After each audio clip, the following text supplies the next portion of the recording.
ಹಾಳಾದ 6 ಇಂಚಿನ ಒಂದು ಯಂತ್ರ ನಮ್ಮನ್ನು ಹೆಂಗ್ ಹಾಳು ಮಾಡಿದೆ ರೀ, ಹೆಂಗ್ ಹಾಳು ಮಾಡಿದೆ. ನಾನು ಹೇಳುವಾಗ ಅನೇಕ ಹುಡುಗರು ಗಾಬರಿ ಆಗ್ತಾರೆ. ನಾನು ತುಂಬಾ ಸ್ಕೂಲ್ ಕಾಲೇಜುಗಳು ಹೋಗೋದ್ರಿಂದ ನಂಗೆ ಎಲ್ಲರೂ ಹೇಳ್ತಾರೆ, ನಮ್ಗೊಂದು ದೊಡ್ಡ ಪ್ರಾಬ್ಲಮ್ ಇದೆ ಸರ್, ಈ ಮೊಬೈಲ್ ನ ಬಿಟ್ಟಿರ್ಲಿಕ್ಕೆ ಆಗಲ್ಲ ಅಂತ ಕಾಲೇಜ್ ಸ್ಕೂಲ್ ಮಕ್ಳು ಹೇಳ್ತಾರೆ ನಂಗೆ. ಆ ಮಕ್ಕಳಿಗೆ ಹೆಂಗಿರೋ ಪರಿಸ್ಥಿತಿ ಗೊತ್ತಾ? ನಂಗೂ ಗೊತ್ತಿದೆ, ನಿಮಗೂ ಆ ಪ್ರಾಬ್ಲಮ್ ಇದೆ. ನಮ್ಮ ಪರಿಸ್ಥಿತಿ ಹೆಂಗೆ ಅಂತಂದ್ರೆ, ಪುಸ್ತಕ ತೆಗೆದಿರ್ತೀವಿ, ಪಕ್ಕದಲ್ಲಿ ಮೊಬೈಲ್ ಇರುತ್ತೆ. ಈ ಮೊಬೈಲ್ಗೆ ಒಂದು ನೋಟಿಫಿಕೇಶನ್ ಅಂತ ಮಾಡಿದ್ದಾರೆ. ನಿಮ್ಗೆ ಮೊಬೈಲ್ ನ ಗೆಲ್ಲಬೇಕು ಅಂದ್ರೆ ಮೊದಲು ನೋಟಿಫಿಕೇಶನ್ ಆಫ್ ಮಾಡಿ. ಆದ್ರೆ ಈ ನೋಟಿಫಿಕೇಶನ್ ಹೆಂಗಿರುತ್ತೆ ಗೊತ್ತಾ? ನೀವು ಓದ್ಲಿಕ್ಕೆ ಆಗ್ತಾನೆ ಶುರು ಮಾಡಿರ್ತೀರಾ, ಪೇಜ್ ನಂಬರ್ 74 ಓದ್ತಾ ಇರ್ತೀರಾ, ಒಂದು ನೋಟಿಫಿಕೇಶನ್ ಕೀಕ್ ಅಂತ ಆನ್ ಆಗುತ್ತೆ. ಆನ್ ಆದ ತಕ್ಷಣ ಮನಸ್ಸು ಹೇಳುತ್ತೆ ಒಂದ್ಸಲ ನೋಡ್ಬಿಡು ಅಂತ. ನಮ್ಗೆ ಗೊತ್ತು ಎಕ್ಸಾಮ್ ಇದೆ ಓದಬೇಕು ಅಂತ, ಆದ್ರೆ ಒಂದ್ಸಲ ಮೊಬೈಲ್ ಕಡೆ ನೋಡಿದ ತಕ್ಷಣ ಏನಾಗುತ್ತೆ ಗೊತ್ತಾ? ಅಲ್ಲಿ ಕೂತವನ್ ಯಾರೋ ಮೆಸೇಜ್ ಹಾಕಿರ್ತಾನೆ, ಮನಸ್ಸು ಹೇಳುತ್ತೆ ಒಂದು ರಿಪ್ಲೈ ತಾನೆ ಮಾಡ್ಬಿಡು. ನಾವೇನ್ ಮಾಡ್ತೀವಿ, ಈಗ ತಗೊಂಡು ಒಂದು ರಿಪ್ಲೈ ಮಾಡ್ತೀವಿ, ಮತ್ತೆ ಸೀರಿಯಸ್ ಆಗಿ ಓದ್ಲಿಕ್ಕೆ ಕೂತ್ಕೋತೀವಿ. ಆ ಕಡೆ ಮೆಸೇಜ್ ಮಾಡ್ತಿರ್ತಾನಲ್ಲ, ಅವನಿಗೆ ಕೆಲಸ ಇಲ್ಲ. ನಿಮ್ಗೆ ಎಕ್ಸಾಮ್ ಇದೆ, ಅವನಿಗೆ ಗೊತ್ತಿಲ್ಲ. ಅವನೇನ್ ಮಾಡ್ದ, ಇನ್ನೊಂದು ರಿಪ್ಲೈ ಮಾಡ್ದ. ಮನಸ್ಸು ಹೇಳ್ತು ಇನ್ನೊಂದು ಮಾಡು, ಮತ್ತೊಂದು ಮಾಡು, ಈಗೊಂದು ಮಾಡು, ಇನ್ನೊಂದು ಮಾಡು ಅಂತ ಅಂತ ಅಂತ ಪೇಜ್ ನಂಬರ್ 74 ಇಂದ 75 ಹೋಗ್ಲೇ ಇಲ್ಲ. ನಂಗೆ ಕಾಲೇಜ್ನಲ್ಲಿ ಕೇಳ್ತಾರೆ ಏನ್ ಮಾಡ್ಬೇಕು ಇದಕ್ಕೆ. ಕೆಲವೊಂದ್ಸಲ ಎಡವಟ್ಟು ಹೆಂಗಾಗುತ್ತೆ ನೋಡಿ.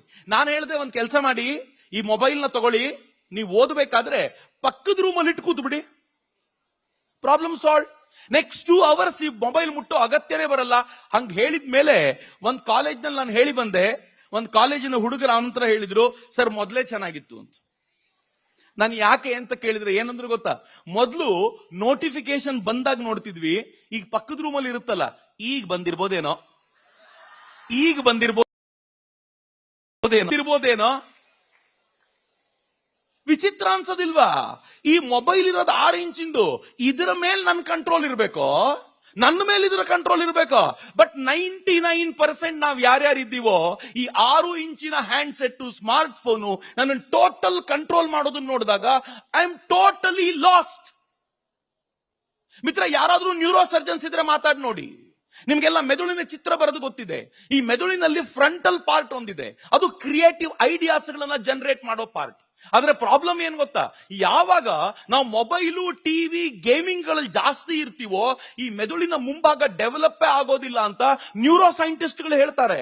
ಯಾವಾಗ ಡೆವಲಪ್ ಆಗೋದಿಲ್ವೋ ಆಗ ಕ್ರಿಯೇಟಿವ್ ಪಾರ್ಟ್ ಇರಲ್ವಲ್ಲ, ಅದು ಏನ್ ಮಾಡುತ್ತೆ ಗೊತ್ತಾ? ಯಾರೋ ಒಬ್ರು ಹೇಳಿರುವಂತ ಡೈರೆಕ್ಟ್ ಆಗಿ ಅದನ್ನು ಫಾಲೋ ಮಾಡುವಂತ ಕೆಲ್ಸಕ್ಕೆ ಮಾತ್ರ ಲಾಯಕ್ ಆಗ್ತೀವಿ. ಸ್ವಂತ ಆಲೋಚನೆಗೆ ನಾವು ಕೆಲಸ ಮಾಡ್ಲಿಕ್ಕೆ ಬರದೇ ಇಲ್ಲ ನಮ್ಗೆ.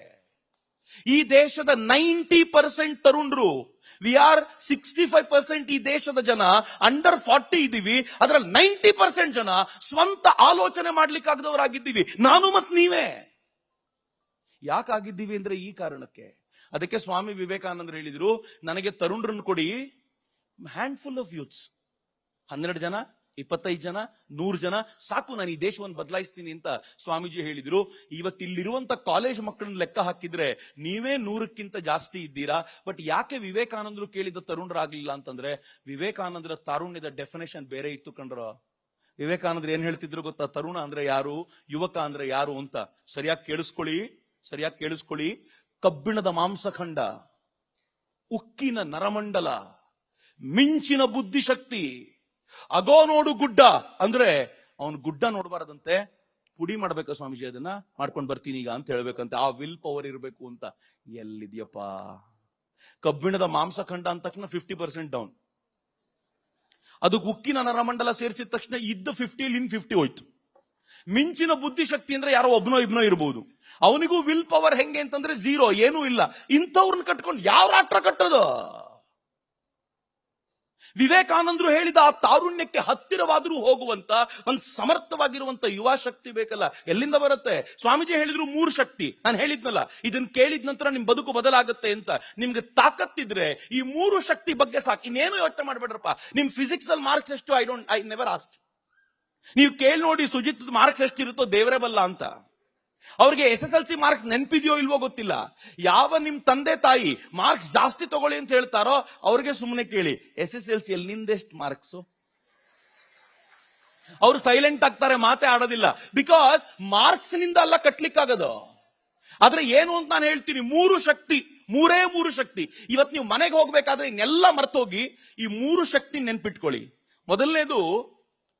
ಮೊದಲನೇದು ಕ್ರಿಯಾಶಕ್ತಿ. ಏನಾದ್ರೂ ಕೆಲಸ ಮಾಡಬೇಕು ಅಂತಾದ್ರೆ ಆಲಸ್ಯದಿಂದ ಮಲ್ಕೊಂಡಿಲ್ದೆ ಎದ್ದು ಹೋಗಿ ಮಾಡಬಲ್ಲಂತ ತಾಕತ್ತಿದೆಯಲ್ಲ, ಅದು ಕ್ರಿಯಾಶಕ್ತಿ. ಯಾವ ಕೆಲಸ ಬೇಕಿದ್ರು ಮಾಡಬಲ್ಲೆವು ಅಂತ. ನಾವು ಯುವ ಬ್ರಿಗೇಡ್ ಕಟ್ಟಿದಾಗ ನಾವು ಯುವ ಬ್ರಿಗೇಡ್ ನ ಹೆಂಗ್ ಕಟ್ಟಿದ್ವಿ ಗೊತ್ತಾ? ನಾವು ತುಂಬಾ ಶ್ರೀಮಂತರನ್ನ ತಗೊಂಡ್ ಕಟ್ಲಿಲ್ಲ, ಅತ್ಯಂತ ಸಾಮಾನ್ಯವಾಗಿರುವಂತ ತರುಣರನ್ನ ಜೊತೆ ಸೇರಿಸ್ಕೊಂಡ್ವಿ. ಅವ್ರ ಹತ್ರ ದುಡ್ಡಿಲ್ಲ, ಏನ್ ಮಾಡಬೇಕು ಅಂದಾಗ ನಾನು ಹೇಳಿದೆ, ನಿಮ್ ತೋಳಲ್ ತಾಕತ್ತಿದೆಯಲ್ಲ, ಬನ್ನಿ ಈ ರಾಜ್ಯದ ಅನೇಕ ಕಲ್ಯಾಣಿಗಳು ಮುಚ್ಚೋಗಿವೆ, ಈ ಕಲ್ಯಾಣಿಯ ಹೂಳನ್ನ ತೆಗೆದು ನಾವು ಕಲ್ಯಾಣಿಗಳನ್ನ ರಿಜುವಿನೇಟ್ ಮಾಡೋಣ ಅಂತ ನಾವು ನಿಶ್ಚಯ ಮಾಡಿದ ನಂತರ, ಬಿಲೀವ್ ಮೀ, ಈ ರಾಜ್ಯದ ಸಾಮಾನ್ಯ ತರುಣರು ನಾವು ಸೇರ್ಕೊಂಡು 300ಕ್ಕೂ ಹೆಚ್ಚು ಕಲ್ಯಾಣಿಗಳನ್ನ ರಿಜುವಿನೇಟ್ ಮಾಡಿದ್ವಿ. 300ಕ್ಕೂ ಹೆಚ್ಚು. And you know what was the award we got? ಈ ದೇಶದ ಪ್ರಧಾನಮಂತ್ರಿ ನರೇಂದ್ರ ಮೋದಿ ಅವರು ತಮ್ಮ ಮನ್ ಕಿ ಬಾತ್ ನಲ್ಲಿ ನಮ್ಮ ಬಗ್ಗೆ ಹೇಳಿದ್ರು, ಕರ್ನಾಟಕದ ತರುಣರು ಅಲ್ಲಿ ಕಲ್ಯಾಣಿ ರಿಜುವಿನೇಟ್ ಮಾಡ್ತಿದ್ದಾರೆ, ಇದನ್ನ ಉತ್ತರ ಪ್ರದೇಶದ ತರುಣರು ಕೂಡ ಕಾಪಿ ಮಾಡ್ತಾ ಇದ್ದಾರೆ. I am very proud. Copy ಆಗೋದಿದ್ರೆ ಇಂಥದ್ದಾಗಬೇಕು ಅಂತ ಈ ದೇಶದ ಪ್ರಧಾನಿ ಹೆಮ್ಮೆಯಿಂದ ಹೇಳಿದ್ದಿದೆಯಲ್ಲ, ಐ ಆಮ್ ರಿಯಲಿ ಪ್ರೌಡ್. ಆದ್ರೆ ಯಾವಾಗ ಸಾಧ್ಯ ಆಯ್ತು? ಕ್ರಿಯಾಶಕ್ತಿಯಿಂದ ಸಾಧ್ಯ ಆಯ್ತು. ನೆನ್ಪಿಟ್ಕೊಳ್ಳಿ, ಕ್ರಿಯಾಶಕ್ತಿ ನಮ್ಮ ಹತ್ರ ಇದೆಯಾ? ಯಾವ ಕೆಲ್ಸಕ್ಕೆ ಬೇಕಿದ್ರು ಮುನ್ನುಗ್ತೀವ. ಹೆಂಗಿದೀವಿ ಗೊತ್ತೇ? ನಾವು ಏನಾದ್ರೂ ಕೆಲಸ ಕೊಟ್ರೆ ನನ್ನ ಹತ್ರ ಆಗಲ್ಲ ಸರ್. ನಮ್ಮಲ್ಲಿ ಬಹಳ ಚೆನ್ನಾಗಿದೆ. ನಮ್ಮ ಅಮೆರಿಕಾದ ಕಾಲೇಜುಗಳಿಗೆ ಹೋಗಿ, ಈ ಇಂಗ್ಲೆಂಡಿನ ಕಾಲೇಜುಗಳಿಗೆ ಹೋಗಿ ನಿನ್ ಮಕ್ಕಳನ್ನ ಕೇಳ್ಬೇಕಂತೆ, ಇದೊಂದು ಕೆಲಸ ಇದೆ, ನೀವು ಮಾಡ್ತೀರಾ? ಅಲ್ಲಿನ ಮಕ್ಕಳು ಹೇಳ್ತಾರಂತೆ, ಬೇರೆ ಯಾರಾದ್ರೂ ಮಾಡ್ತಾರಾ? ಹೌದು, ಹಂಗಿದ್ರೆ ನಾವು ಮಾಡ್ತೀವಿ, ಕೊಡಿ ಅಂತ. ಬೇರೆ ಯಾರಾದ್ರೂ ಮಾಡ್ತಾರಾ ಅಂತ ಕೇಳಿದಾಗ ಇಲ್ಲ ಅಂದ್ರೆ, ಹಂಗಿದ್ರೆ ನಾವೇ ಮಾಡ್ತೀವಿ, ಕೊಡಿ, ಎಲ್ರಿಗಿಂತ ಮುಂಚೆ ಮಾಡ್ತೀವಿ ಅಂತ. ಏನ್ ಅದ್ಭುತವಾದ ಶಕ್ತಿ ಅದ. ಆದ್ರೆ ನಮ್ ಕಾಲೇಜಿಗೆ ಬಂದು ಇದೊಂದು ಕೆಲಸ ಮಾಡ್ತೀರಾ?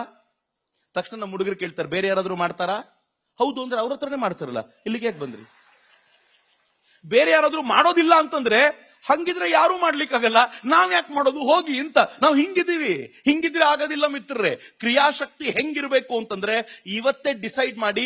ನಿಮ್ಮ ತಾರುಣ್ಯ ನಿಶ್ಚಯ ಆಗೋದು ನಿಮ್ಮ ವಯಸ್ಸಿನಿಂದ ಅಲ್ಲ, ನೀವೆಷ್ಟು ಕೆಲಸ ಮಾಡಬಲ್ರಿ ಅನ್ನೋದ್ರ ಆಧಾರದ ಮೇಲೆ. ಎರಡನೇದು ಯಾವ್ದು ಗೊತ್ತಾ? ಸ್ವಾಮೀಜಿ ಹೇಳಿದ್ರು, ಬೌದ್ಧಿಕ ಶಕ್ತಿ ಜೋರಾಗಿರ್ಬೇಕು.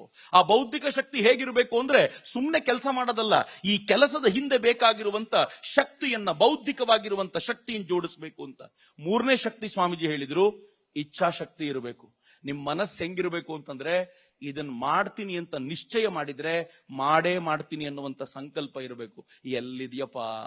ನಾನೇನು ಹೇಳೋದಿಲ್ಲ, ನೀವು ಮನೆಗೆ ಹೋಗಿ ಇವತ್ತು ನಾಳೆ ಬೆಳಗ್ಗೆ 4:15 ಏಳಬೇಕು ಅಂತ ಒಂದು ಸಂಕಲ್ಪ ಮಾಡಿ ಮಲ್ಕೊಳ್ಳಿ. 4:15 ಅಲಾರಾಮ್ ಬಡದಿರತ್ತೆ. ಅಲಾರಾಮ್ಗೆ ಈ ಚಳಿಯಲ್ಲಿ ರಗ್ಗಿನ ಒಳಗಿಂದ ಕೈ ಬಂದು ಅಲಾರಾಮ್ ತಲೆ ಮೇಲೆ ಒಂದು ಬಡ್ದು, ಅದು ಮೊಬೈಲ್ ಆದ್ರೆ ಸ್ನೂಸ್ ಮಾಡಿ ಮಲ್ಕೊಂಡ್ ಬಿಡ್ತಾರೆ ವಾಪಸ್ಸು. ಇನ್ನು 10 ನಿಮಿಷದಲ್ಲಿ ಹೇಳ್ತೀನಿ ಅಂತ ಹೇಳುವಾಗ ಬೆಳಗಿನ ಜಾವ 7 ಗಂಟೆ ಆಗ್ಬಿಟ್ಟಿರುತ್ತೆ. ಬೆಳಗಿನ ಜಾವ 7. ಮಾನಸಿಕ ಶಕ್ತಿಯೇ ಇಲ್ಲ. ಈ ಮಾನಸಿಕ ಶಕ್ತಿಯನ್ನು ತೆಗೆದುಕೊಂಡು ಯಾವ ಪಡೆಯನ್ನ ಕಟ್ತೀರಾ? ಇವತ್ತು ಯಾರಾದ್ರೂ ಒಬ್ಬರಿಗಾದ್ರೂ ಇಲ್ಲಿ ಇಚ್ಛಾಶಕ್ತಿ, ಜ್ಞಾನಶಕ್ತಿ ಮತ್ತು ಕ್ರಿಯಾಶಕ್ತಿಯನ್ನ ಡೆವಲಪ್ ಮಾಡ್ಕೋಬೇಕು ಅಂತಿದ್ರೆ, ಅವ್ರು ವಿವೇಕಾನಂದರನ್ನ ಡೆಫಿನೆಟ್ಲಿ ಫಾಲೋ ಮಾಡಬಹುದು. ನಾನು ಇವತ್ತು ನಿಮ್ಮನ್ನು ರಿಕ್ವೆಸ್ಟ್ ಮಾಡ್ಕೊಳ್ತೀನಿ, ಇವತ್ತು ಪ್ಯಾಂಪ್ಲೆಟ್ ಇದ್ರೆ ಬೇರೇನು ಕೇಳಲ್ಲ, ಈ ಪ್ಯಾಂಪ್ಲೆಟ್ ಇದ್ರೆ ಸಂಗ್ರಹ ಮಾಡ್ಕೊಳ್ಳಿ. ಇದ್ರಲ್ಲಿ ವಿವೇಕಾನಂದರು ಫೋಟೋ ಹಾಕಿದ್ದಾರೆ. ಏನು ಮಾಡ್ಬೇಡ್ರಪ್ಪ, ಮನೆಗೆ ಹೋಗುವಾಗ ಈ ಫೋಟೋನ್ ಸುಮ್ಮನೆ ಕಣ್ಮುಂದೆ ಇಟ್ಕೊಳ್ಳಿ. ಇಡೀ ಪ್ಯಾಂಪ್ಲೆಟ್ ನಲ್ಲಿ ಬೇರೆ ಎಲ್ಲ ಹರಿದಾಕಿದ್ರು ಚಿಂತೆ ಇಲ್ಲ, ವಿವೇಕಾನಂದರನ್ನ ಕಟ್ ಮಾಡಿ ಮುಂದಿಟ್ಕೊಳ್ಳಿ. I promise you. ವಿವೇಕಾನಂದರನ್ನ ಕಟ್ ಮಾಡಿ ಇಟ್ಕೊಂಡು ನೀವು ದಿನ ಬೆಳಗ್ಗೆ 2 ನಿಮಿಷ, ಸಂಜೆ ಓದ್ಲಿಕ್ಕೆ ಕೂತ್ಕೊಳ್ಳೋಕೆ 2 ನಿಮಿಷ ಮುಂಚೆ ಅವ್ರನ್ನ ಕಣ್ಣಲ್ಲಿ ಕಣ್ಣಿಟ್ಟು ನೋಡಿ. ನಿಮ್ ಹೃದಯವನ್ನ ವಿವೇಕಾನಂದರು ಆವರಿಸ್ಕೊಳ್ತಾರೆ. ನಮ್ ಹೃದಯವನ್ನ ಯಾವ್ದೋ ಹುಡುಗ, ಯಾವ್ದೋ ಹುಡುಗಿ, ಯಾವ್ದೋ ಫಿಲಂ ಆಕ್ಟರ್ ಆವರಿಸಿಕೊಳ್ಳೋ ಬದಲು ವಿವೇಕಾನಂದರು ಆವರಿಸಿಕೊಂಡ್ರೆ ನಮ್ ಬದುಕು ಹೆಂಗಾಗತ್ತೆ ಅಂತ ನೀವು ಕೇಳಿದ್ರೆ ಆಶ್ಚರ್ಯ ಪಡ್ತೀರಾ. ಒಬ್ಬ ಹುಡುಗ ಇದ್ದ, 10ನೇ ಕ್ಲಾಸ್ ನಲ್ಲಿ ಇದ್ದಾಗ ವಿವೇಕಾನಂದರನ್ನ ಓದ್ಬಿಟ್ಟ. ಮಾಡಿದ ಕೆಲಸ ಏನ್ ಗೊತ್ತಾ? ಮನೆ ಬಿಟ್ಟು ಓಡೋಗಿದ್ ಎಲ್ಲಿಗೆ ಅಂತಂದ್ರೆ, ವಿವೇಕಾನಂದರು ಕಲ್ಕತ್ತಾದಲ್ಲಿದ್ದಾರೆ ಅಂತ ಕಲ್ಕತ್ತಾಕ್ ಹೋದ, ಬೇಲೂರು ಮಠಕ್ಕೆ ಹೋದ. ಅಲ್ಲಿ ವಿವೇಕಾನಂದರು ಇರ್ಲಿಲ್ಲ, ತೀರ್ಕೊಂಡಿದ್ರು. ಅವರ ಸೋದರ ಸನ್ಯಾಸಿ ಹೇಳಿದ್ರು, ನೀನ್ ವಿವೇಕಾನಂದರು ಹುಡ್ಕೊಂಡ್ ಬಂದಿದ್ಯಾ? ಅವ್ರಿಲ್ಲ, ತಲೆ ಕೆಡ್ಸ್ಕೊಳ್ಬೇಡ, ನಿನಗೆ ಅವ್ರ ಮಾರ್ಗದರ್ಶನ ಮಾಡ್ತಾರೆ, ಮೊದಲು ಮನೆಗೆ ಹೋಗು ಅಂತ ಕಳಿಸ್ಕೊಟ್ರು. 10ನೇ ಕ್ಲಾಸಿನ ಹುಡುಗ. ಆ ಹುಡುಗ ವಾಪಸ್ ಮನೆಗೆ ಬಂದವನ್ ಏನ್ ಮಾಡಿದ ಗೊತ್ತಾ? ಚೆನ್ನಾಗಿ ಓದ್ದ. ಆದ್ರೆ ಸ್ವಾತಂತ್ರ್ಯದ ಹುಚ್ಚು ಅವನನ್ನು ಆವರಿಸ್ಕೊಳ್ತು. ಅವರಪ್ಪ ಅನ್ಕೊಂಡ್ರು, ಇವನು ಹಿಂಗೆ ಬಿಟ್ರೆ ಹಾಳಾಗಿ ಹೋಗ್ತಾನೆ ಅಂತ ಮಗನಿಗೆ ಹೇಳಿದ್ರು, ನೀನು ಇಂಗ್ಲೆಂಡಿಗೆ ಹೋಗಿ ಯಾಕೆ ICS ಪರೀಕ್ಷೆ ಪಾಸ್ ಮಾಡಬಾರದು ಅಂತ. ಹುಡುಗ ಅಂದ, ICS ಪರೀಕ್ಷೆ ಅಂದ್ರೆ ಬ್ರಿಟಿಷರ್ ಎಕ್ಸಾಮ್, ನಾನು ಯಾಕೆ ಬರೀಲಿ ಅದನ್ನ? ಅಪ್ಪ ಅಂದ್ರು, ಫೇಲ್ ಆಗ್ತೀನಿ ಅನ್ನೋ ಹೆದರಿಕೆ ತಾನೇ ಹೇಳ್ತಿರೋದ್ ನೀನು. ಹುಡುಗ ಅಂದ, ಫೇಲ್ ಆಗದ, ರ್ಯಾಂಕ್ ತಗೊಳ್ತೀನಿ, ಬಟ್ ಒನ್ ಕಂಡೀಷನ್, ನಾನು ಅದನ್ನ ಪಾಸ್ ಮಾಡಿದ್ಮೇಲೆ ಬ್ರಿಟಿಷರ ಚಾಕರಿ ಮಾಡಬಾರದು ಅಂತ ನೀವು ಹೇಳಲ್ಲ ಅಂದ್ರೆ ಹೋಗ್ತೀನಿ ಅಂದ. ಅಪ್ಪ ಹೂ ಅಂದ್ರು. ಆಯ್ತು, ನಾವು ಹೇಳಲ್ಲ. ಆದ್ರೆ ಅವ್ರಿಗೊಂದು ವಿಶ್ವಾಸ ಇತ್ತು, 4 ವರ್ಷ ಇಂಗ್ಲೆಂಡ್ ಅಲ್ಲಿ ಕಳೆದು ಬಂದ ನಂತರ ಈ ಹುಡುಗ ಬದಲಾಗ್ತಾನೆ ಅಂತ ಕಳಿಸ್ಕೊಟ್ರು. ಬೇರೆಯವರಿಗೆಲ್ಲ 1 ವರ್ಷದ ಎಕ್ಸಾಮು, ಇವನಿಗೆ 8 ತಿಂಗಳು ಮಾತ್ರ ಓದ್ಲಿಕ್ಕಿತ್ತು. 8 ತಿಂಗಳು ಓದಿದ. 8 ತಿಂಗಳು ಓದಿದ ನಂತರ ಎಕ್ಸಾಮ್ ನ 4th ರ್ಯಾಂಕ್ ಅಲ್ಲಿ ಪಾಸ್ ಆಗಿ ವಾಪಸ್ ಭಾರತಕ್ಕೆ ಬಂದ. ಕೆಲಸ ಮಾಡೋದಿಲ್ಲ ಅಂತ ಬ್ರಿಟಿಷರ ಕೆಲಸ ಧಿಕ್ಕರಿಸಿ ಈ ದೇಶದ ಸ್ವಾತಂತ್ರ್ಯಕ್ಕೋಸ್ಕರ ಹೋರಾಟ ಶುರು ಮಾಡಿದ. ವಿದೇಶಕ್ಕೆ ಹೋದ. ಇಂಡಿಯನ್ ನ್ಯಾಷನಲ್ ಆರ್ಮಿಯನ್ನ ಕಟ್ಟಿ ಭಾರತದ ಮೇಲೆ ಆಕ್ರಮಣ ಮಾಡ್ತೀನಿ ಅಂತ ಸುಭಾಷ್ ಚಂದ್ರ ಬೋಸ್ ಆಗಿ ನಿರ್ಮಾಣಗೊಂಡ. ಮಿತ್ರ, ಹೇಗೆ ಸುಭಾಷ್ ಚಂದ್ರ ಬೋಸ್ ನಿರ್ಮಾಣಗೊಂಡ್ರು? ಒಬ್ಬ ವಿವೇಕಾನಂದರ ಪ್ರೇರಣೆಯಿಂದ ಒಬ್ಬ ಸುಭಾಷ್ ಚಂದ್ರ ಬೋಸ್ ನಿರ್ಮಾಣ ಆಗಬಹುದಾದ್ರೆ, ಒಬ್ಬ ವಿವೇಕಾನಂದರ ಪ್ರೇರಣೆಯಿಂದ ತೀರ್ಥರಾಮ ಅನ್ನೋ ಒಬ್ಬ ಮ್ಯಾಥಮೆಟಿಕ್ಸ್ ಟೀಚರ್, ರಾಮತೀರ್ಥ ಅನ್ನುವಂತ ಶ್ರೇಷ್ಠ ಸಂತನಾಗಬಹುದಾದ್ರೆ, ಒಬ್ಬ ವಿವೇಕಾನಂದರಿಂದ ಈ ದೇಶದ 100 ಜನ ಎಂಟರ್ಪ್ರಿನರ್ಗಳು ಬರಬಹುದಾದ್ರೆ, ಒಬ್ಬ ವಿವೇಕಾನಂದರಿಂದ 100 ಜನ ಸೇವಾ ಆಕ್ಟಿವಿಟಿಗೆ ಧುಮುಕಬಹುದಾದ್ರೆ, ಅದೇ ವಿವೇಕಾನಂದರು ನಮ್ಮನ್ನು ಏನ್ ಮಾಡಬಹುದು ಅಂತ ಒಂದು ಕ್ಷಣ ಕೂತ ಜಾಗದಲ್ಲಿ ಯೋಚನೆ ಮಾಡಿ. ಯೌವನವನ್ನು ಹಾಳು ಮಾಡ್ಕೊಳ್ಬೇಡಿ. ಯೌವನ ಹಿಂಗೆ ಕಳೆದೋಯ್ತು ಅಂದ್ರೆ ಇನ್ 8 ವರ್ಷ ಆದ್ಮೇಲೆ ಮೂಸ್ ನೋಡಲ್ಲರಿ ಯಾರು. ಏನೋ ಇವರೆಲ್ಲ ಯಾಕೆ ಕರೆದಿದ್ದಾರೆ ಅಂತ? ನಿಮ್ಮ ಪ್ರಕಾರ ಏಜಿನ ಲೆಕ್ಕದಲ್ಲಿ ಯಾರು ಯೂತ್ ಅಲ್ಲ, ನಾನಂತೂ ಅಲ್ಲ. ಆದ್ರೆ ಯಾಕೆ ಕರೆದಿದ್ದಾರೆ ಗೊತ್ತಾ? ಯೌವನ ಕಾಲದಲ್ಲಿ ವಿವೇಕಾನಂದರನ್ನ ಹೃದಯದಲ್ಲಿ ಇಟ್ಕೊಂಡು ಚೆನ್ನಾಗಿ ಕೆಲಸ ಮಾಡಿದ್ದಾನೆ. ಹಿಂಗಾಗಿ ಕರಿಬೇಕು ಎನ್ನುವಂತ ದೃಷ್ಟಿಯಿಂದ ಕರೀತಾರಲ್ಲ. ಆ ಕರಿಬೇಕು ಅಂತಂದ್ರೆ ನೀವು ಯಾವಾಗ್ಲೂ ಯುವಕರಾಗಿರ್ಬೇಕು ಅಂದ್ರೆ ಹೃದಯವನ್ನ ವಿವೇಕಾನಂದರಿಗೆ ಬಿಟ್ಕೊಡಿ. ವಿವೇಕಾನಂದರ ಒಂದು ಅದ್ಭುತವಾದ ಕೆಲಸವನ್ನ ನಮ್ಮ ಮೂಲಕ ಮಾಡಿಸ್ತಾರೆ. ಯಾವುದೋ ಫಿಲ್ಮ್ ಆಕ್ಟರ್ಗಳ ದೆವ್ವ ನಮ್ಮನ್ನು ಮೆಟ್ಕೊಳ್ಳೋಕ್ಕಿಂತ ವಿವೇಕಾನಂದರು ನಮ್ಮನ್ನು ಆವರಿಸಿಕೊಳ್ಳೋದು ಬಹಳ ಒಳ್ಳೆಯದು. ಅಂತ ವಿವೇಕಾನಂದರು ನಮ್ಮೆಲ್ಲರನ್ನು ಆವರಿಸಿಕೊಳ್ಳಲಿ ಅಂತ ನಾನು ಹೃತ್ಪೂರ್ವಕವಾಗಿ ನಿಮ್ಮೆಲ್ಲ ಪರನ ಕೇಳಿಕೊಳ್ತಾ ನನ್ನ ಮಾತುಗಳನ್ನು ಮುಗಿಸೋಕ್ಕಿಂತ ಮುಂಚೆ ಒಮ್ಮೆ ಚಪ್ಪಾಳೆಗಳು ನನಗೇನು ಬಹಳ ಖುಷಿ ಕೊಡೋದಿಲ್ಲ, ಆದ್ರೆ ಭಾರತ್ ಮಾತೆಗೆ ಜೈಕಾರ ಬಹಳ ಖುಷಿ ಕೊಡುತ್ತೆ. ಕೊಡ್ತೀರಿ? ಉಚ್ಚ ಕಂಠದಲ್ಲಿ ಕೊಡ್ತೀರಿ? ವಿವೇಕಾನಂದರಿಗೂ ಖುಷಿ ಆಗುತ್ತೆ. ಒಂದ್ಸಲ ಜೋರಾಗಿ ಭಾರತ್ ಮಾತಾ ಕಿ. ಎರಡೂ ಕೈಗಳನ್ನ ಗಾಳಿಗೆ ಬೀಸಿ ನನ್ನ ಜೊತೆ ಕೊಡಿ. ಭಾರತ್ ಮಾತಾ ಕಿ, ಭಾರತ್ ಮಾತಾ ಕಿ. ವಂದೇ ವಂದೇ. ಜೈ Hind. Please subscribe, like and share.